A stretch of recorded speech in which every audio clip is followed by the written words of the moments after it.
Welcome back to Usapang Bayan. Kasama pa rin natin si PAMSS Founding President Ms. Ruby Ann Kagaoan. Ma'am, you shared earlier how PAMSS started and began.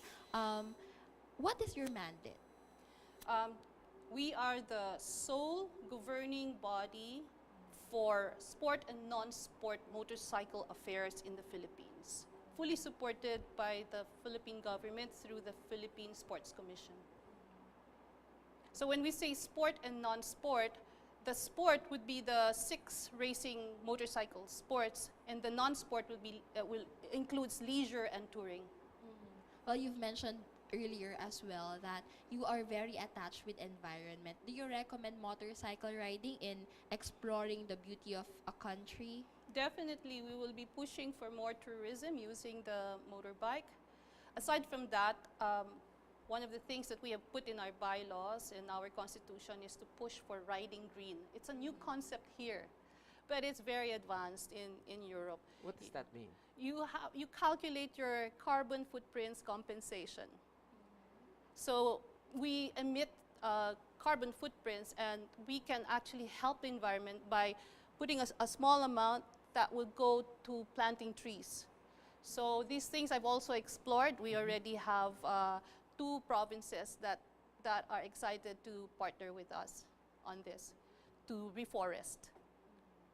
So I was asking earlier, Ruby Ann, about how the organization is funded and what is your current situation on that right now? For the 2.5 years that I fought for this cause, it's really been a personal resource. So, and this is where I'd like to thank the Europeans who have believed in this cause. And it comes from their own. And some of them don't even know me, but they have heard about the cause, and they have put in their widow's mite. Out of their substance, they helped me. You see, to pursue this cause, every day I had to do something. I could have had a day job. In fact, to all my friends in the palace, they also offered me to work with Malacanang. Yes. But I figured out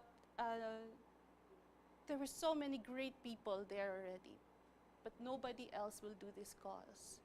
I saw that the president is well placed, well supported, with great talents. And rides motorcycles as well. Exactly. I really look forward to the day when I can back ride with him. So far, what are the activities, if any, that the PAMSS has already done?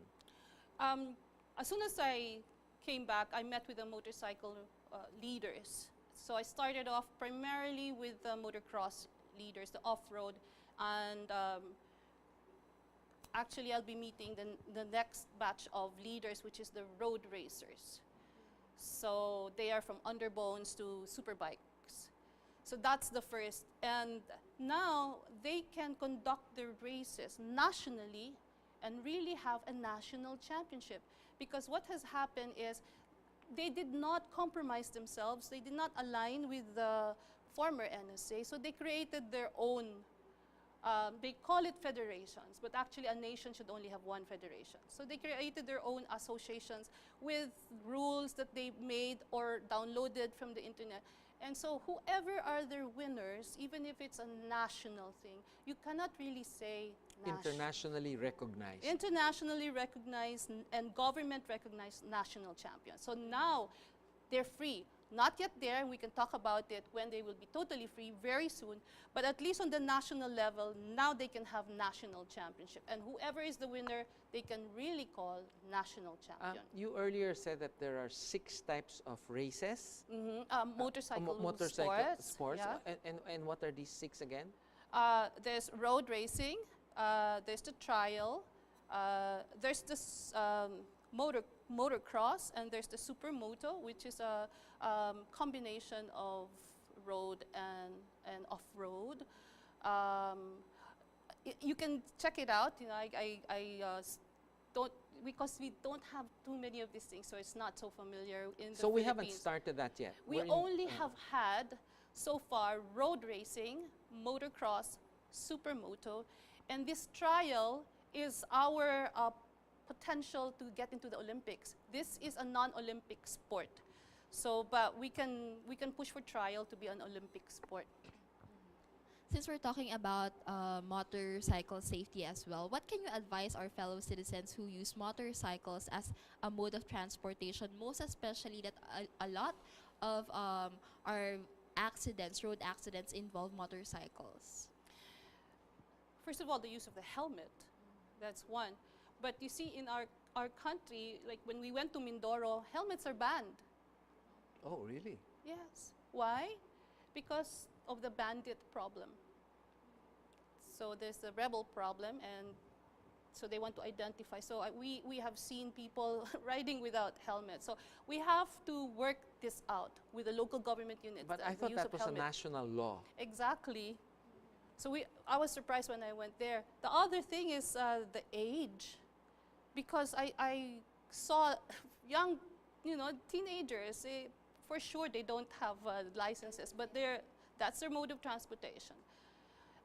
In going to school, out of school. The other is we can actually bring road safety awareness to schools as part of their curriculum, especially now that we have senior high school. We should train them how to drive a motorbike or a car safely. It should be integrated. So that's one. If I may mention, the other project that we have for this year is our first National Road Safety Conference that we are setting up sometime in mid-May. And the Japanese CEOs will grace the event, and I've extended my invitation to President Duterte to be our guest of honor. Has he agreed? We'll see. I have just Okay. sent the letter last week. How can we improve the road safety in the Philippines, ma'am, with the efforts of the government as well? First of all is the discipline, because when I talked with the MMDA and I was questioning them, there's this motorcycle lane, but nobody is, nobody is observing it. They've tried to put hindrances, but it doesn't also work. In Europe, it's very nice. They really have a motorbike lane. And the technology is very high because you have to observe laws. They have their radars. So I think we have to really push for, aside from discipline, some technological advancement. Really have to push for that. You were talking earlier about what you noticed in Mindoro, wherein motorcycle helmets are banned. No? Yes. Is that part of your advocacy for restrictive regulations against the use of motorcycles and safety equipment as being enforced by certain local government units? Yes, we really have to talk it out, because that one has to be linked up with their peace and order. There's really a degree of fear, when we went there to scout the mountains for the carbon footprints compensation, the riding green.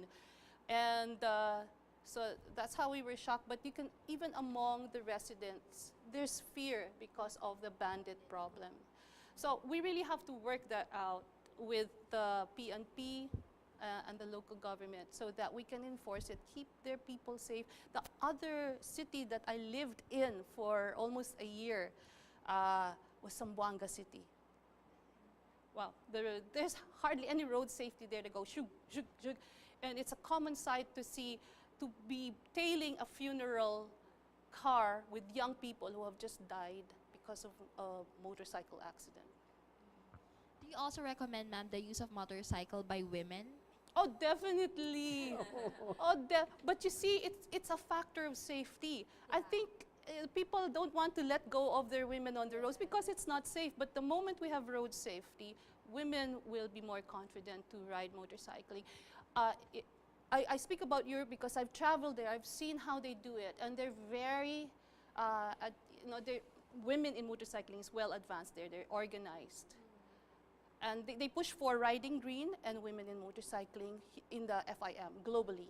Well, talking about women in motorcycling, one of the more popular TV shows of History Channel is Ride and Seek, no? With Jamie Dempsey. I think the Philippines has the highest rating for that particular show of History Channel. So it seems like it attracts a lot of women also as a sport and as a means of transportation. Yeah, I can give some statistics. We have, this is probably just confined to Metro Manila, we have 1.1 million registered cars. And at the time when I was doing the research, there were 6 million registered motorbikes.